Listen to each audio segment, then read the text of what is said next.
Speaking of politicians accused of crimes, in Washington today, a former Bush administration official was sentenced to 30 months in jail. Felipe Sixto is his name. He pled guilty to embezzling almost $600,000 from a government-funded program called the Center for a Free Cuba. He then became a special assistant to George W. Bush for intergovernmental affairs after the Cuba gig.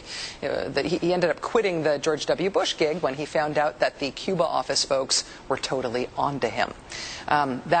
Oops, I better quit my job in the administration before I have to report to prison phenomenon. That happened kind of a lot in the Bush administration. I mean, Felipe Sixto is not the only member of the Bush administration to have gone to prison.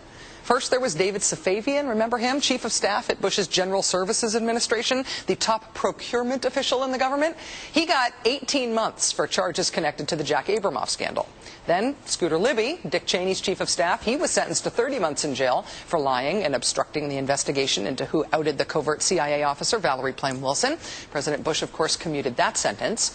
Then there was Bob Stein. He was the comptroller for the Coalition Provisional Authority in Iraq. He got 9 years in prison for conspiracy, bribery, and money laundering.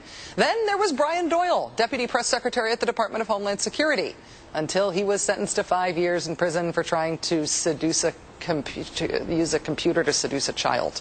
Ugh, sorry. There's more, though. Who could forget Dusty Fago?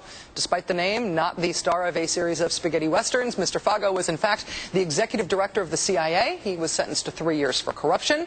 And then there was Italia Federici, a political aide to the Secretary of the Interior, Gail Norton. She got 2 months in a halfway house for tax evasion and for obstructing the Senate investigation into Jack Abramoff. Next in line was Italia Federici's boyfriend, the number 2 official at the Interior Department, Stephen Griles. He got 10 months in jail for his part in the Abramoff debacle.